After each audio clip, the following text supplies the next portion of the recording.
Everyone has a story. Everyone has a defining moment. Let me let you in on the secret that led them to their goal. Their strength lies solely in their tenacity. Welcome to Tenacious Thoughts. I am your host, Kimberly, Tenacious T, Tocco.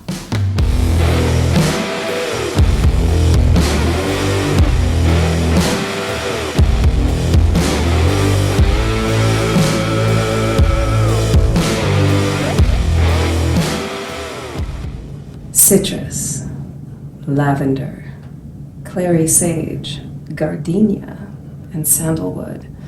These are a few of the favorite scents of my first guest of season 6, Dana Strang. Dana, hi. Hi. Introduce yourself, please. Hello. Yeah, I'm excited to be here. Yes, and I do love all of those things. Hi, I'm Dana, owner of Buti Studio. Yes. The little bit of stalking and research that I do, because I do stalk my guests, I understand that originally from Chicago, and you have your master's degree. And not only are you the owner of Yoga Hale on the Big Island, Buti Yoga in Scottsdale, and Buti Yoga in Baton Rouge, but you're a mentor and a coach, and you've done this for hundreds of people. Yes, and you know, happily so. That really fills my cup. I think for me, it's always been seeing people in front of my eyes transform. Yes. You know, and just my life. Really, if I were to give it one word, it would be being about transformation. Yeah. Buti Movement Studio here in Scottsdale. Buti Baton Rouge is a satellite, so those are my sisters, but it's not actually mine, but I helped get that open. And then we also have another one that I helped get open in Illinois. And then Hawaii is mine, so yoga. Nice. And a lot of people say Hale, but it's Hale in Hawaiian because it's yoga home. Hale means home, Ohana family. Yes, so it's our yoga home, and that's where we started. And I too have a business partner there, Saifon, and it's just amazing. I love the diversity, the impact, the expansion that we can have. Yes. I know for me that I was in a Facebook group and the Women's Alliance group. I saw a little something about Buti yoga. I'm like, well, is Buti about the booty? Or, you know, because it's spelled Buti. Yeah. But what I did know is I was tired of the gym. I was tired of the same old, no offense, hot yoga. I needed something to ignite me again, something to bring out the energy, especially in my own awakening and expansion. And when I went, I was blown away by many things.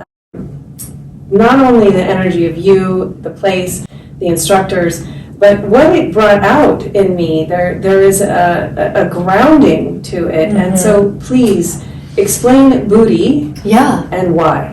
Yeah, so Buti, and it evolved on the Big Island. So the Big Island is a very powerful place. You know, some would call it a vortex, like Sedona. You know, places where energies come together and align, you know, the connectedness that we all have. So it was birthed on the Big Island of Hawaii, and by a girlfriend who was practicing in our yoga studio in Yoga Hale. And then she said, hey, I'm going to LA, I'm blowing this up. I said, have at it, have fun, you know, I mean, and then literally picked up Julia Roberts and all these celebrity clients that were taken by the energy of it. And the basis of it is, and I can throw out some yoga words, you know, Kriya and Kundalini. It's the movement of energy within our body. Buti, while it is a fun, like, you know, play on words with, you know, Buti, but itself is a Marathi word. It's an Indian Marathi word that means, you know, that we hold the secret of healing within us. So it's the body that's the miracle. Yes. Right? Yes. And then the movement that's the medicine. Yeah. And so when you take those two and you know, interlace them, you unlock. And it is that energy that people feel, the freedom and really the unlocking of the power you already have within you, that really opens people's eyes to movement as a healing modality. And that's hopefully what you are feeling, and what you see people feel when they go through class. It's insane. There's the word that I want to use, primal. Primal, don't get your dirty minds there. That's not what it means. Primal because it brings us back to the root or the kundalini of, yes, the lower chakras, but in a way that drives the energy up. So by the time you finish the class, you have risen so high and through the crown chakra that you are calm, you are balanced, you have released that stuck energy that 100%. Gets stuck in us. Yes. I am curious as to when did the curiosity about this type of modality, not just the Buti yoga itself, and then getting into the metaphysical and energy in the love for Gaia, for Creator, for Source, for God. Yeah. So I come from a science background, right? So master's in exercise physiology. So I did come from that very, I would say, linear mindset where it was, okay, I love moving. Yes. Don't know why. Yes. But I do. And, just always fascinated with the science of it. So came from that background, then going to Hawaii, where, there's a much, a higher level of spirituality. Yes. Or at least that's when I started to tap into it. It's not to say that it doesn't exist everywhere, but... Hawaii is very unique. And if you know anything about Atlantis, Lemuria, let's just take it if you don't know anything about those two ancient legends, which if it's a legend, in most cases it's based on truth. The entire planet started as one continent. We do know that through science. Yeah. The last remaining of that particular highest mountain continent, the land of Lemuria, Atlantis, actually is Kauai. The islands of Hawaii are the remaining lands of Lemuria, and that is why they are so magical, because they have been there so long, and they have the energy of the first beings that were on the planet. Oh my goodness. So that resonates huge. My son was actually we were just talking about Genesis and creation, and my 8-year-old, who has always been this little enlightened being, he's like, so, Mom, land and water, land came first. And my older son chimed in. He's like, well, it was created at the same time. And he was like, yeah, but under the water is all the land.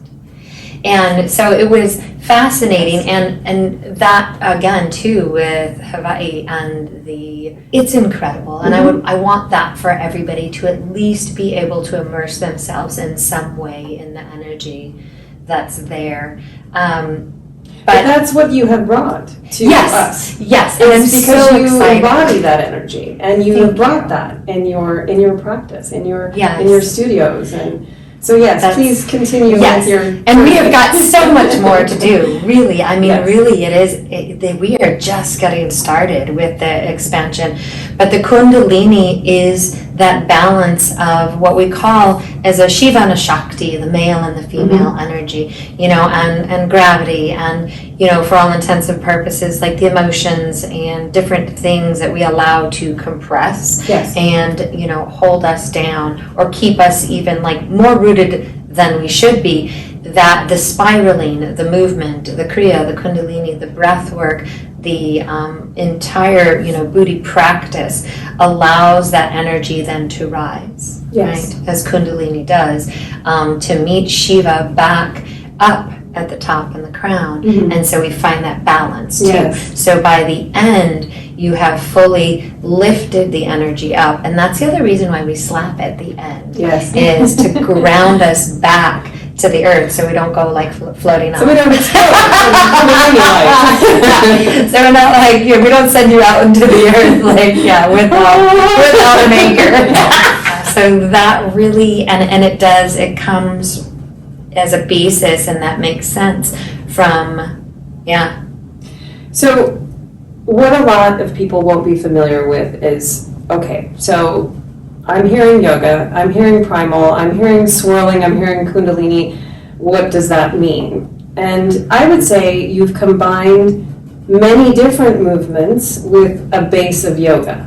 Mm-hmm. Yes. So, and the instructors also move instinctually with the music that they play. Yes. So it ignites both an ancient practice, an instinct, and the movements Yes. of the primal. Yeah, and we do, and it's intuitive, right? Yes. So we call it an intuitive practice, but we want to make sure that everybody in their intuitive movement has a basis, right? A basis, obviously, of safety, Yes. right? But then also, a basis of yoga. And there are certain sects that will be like, that's not yoga, and it's like, that's okay, right? That's okay if your version of yoga isn't, our version of yoga, but we take the foundational poses and are very fluid. Yes. And for me, what I found best has worked in my life is fluidity. Absolutely. For me, the practice has not only given me that place of balance, release, and grounding, but it has made my core and my body so much stronger, because there's so many parts of our body that we think that we're touching base on when we go do different weights and workouts and this and that, but there's the soft tissues, there's the ligaments, the movements, especially the spiraling, loosen up and release. And I'm telling you, at 50 years old, I'm feeling like I'm in the best shape of my life, man, and I'm excited to see how far I can go with it. The challenge of it, the mental challenge of it, and it takes you to a space very similar to cold plunging, where you just escape everything, and you go right into the challenge of the movement, the primal, the body, the grounding, and the energy that is rising. Yeah, and that is the practice as far as, that's what you would hope, or I would hope all yoga does for people, that the asana, that the movement itself brings people to a place where they're then able to sit.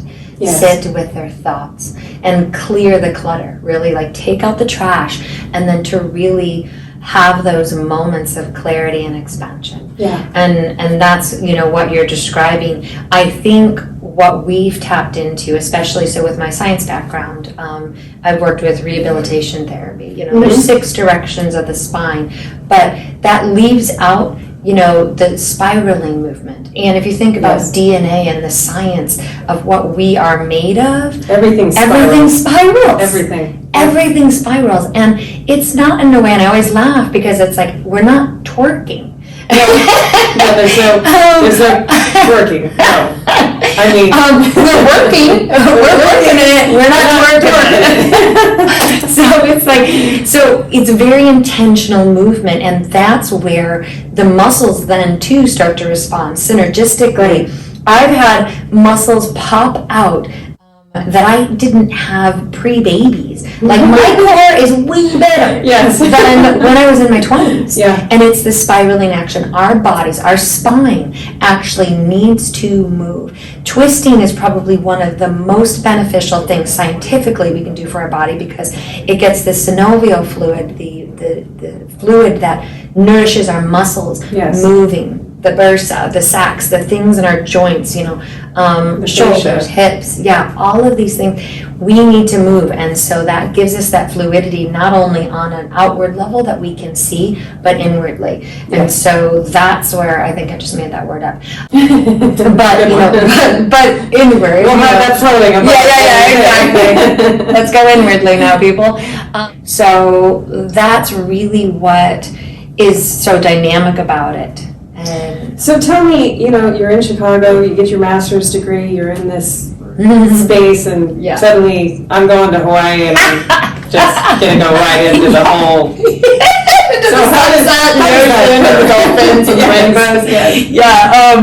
I'll just take, the divine intervention of my intuition with that one. But I was very, honestly, my journey to Hawaii, I was sick in Chicago. I wasn't living in alignment. I knew there was more to the physicality of what I was doing. I knew that, we could be healthier, and I just wasn't surrounded by that in my environment in the city. Yes. I knew that fruit came from somewhere other than a grocery store. And so really, like the cement world didn't serve me. No, and in this time that we are finding ourselves in after COVID and after lockup, and really you're either isolating in your house or you're in a concrete building or not connecting to Earth. The planet is a huge crystal of energy. And if you think about it, you're isolating yourself from her, from the actual planet that feeds us the fruit and the vegetables and the animals and everything that nourishes a human being is not in a concrete building. No, the breath and the life of our bodies, our beings, body, mind, and soul is having to have that connection. And so what I love about Buti is it's bridging that gap. So now, I think for me, one of the scariest things was coming back to the mainland was, how do I bring it back with me? How do I not go back to where I was, in Chicago, which, as I say it out loud, is simple to think, well, that would never happen. But that was my fear. But it does. It can. Yeah. You can easily get distracted by your goals, by building that abundance, by how you define success. Your character can get compromised, and so can your energy and your spirituality if you don't pay attention and serve thyself. And that is very important for the viewers and the listeners to understand that she has brought that with her. She has brought that with her, and she maintains it in this concrete city, Scottsdale, Phoenix, Arizona. But it's true, when you step into that studio, it is, I can tell the intention, I can tell the purpose, and there's community there. There's, I'm not a fan of using the word tribe, but there is a feeling of family, of tribe, of belonging, and that is how we maintain that connection and energy. Doesn't necessarily mean you have to be in the middle of the forest and under the waterfall and connecting with your bare feet. You can get that through the ripple effect of another human being. 100%. And I think too, if I were to go with the word, that would be where primal comes in. That's where the primal comes in, in that connection, that we connected back, and the things of knowing that we don't, create distinction in words. That becomes the energetic connection that we all have. Absolutely. So you found yourself in Hawaii. You're with Yoga Hale. And you built this family. You built this practice, and you wanted to bring it. You had, like you said, the friend that went to LA, and you decided that you were going to move past your fear, step into your courage and your love, and bring it to us. Well, and I want to give credit. So Busy Cold, she, this is her baby. This is her brainchild, and in watching it being created, her bringing it to the mainland and now to the world as a practice to get, teachers in the knowing, yoga teachers and all, fitness professionals, and now moving into a realm where, I would say all humans, experiencing this practice. I want to definitely give credit for her where credit is due, and then also stating that all along, supporting it because I knew how, for lack of a better word, transcendental it was. That, needed. And needed.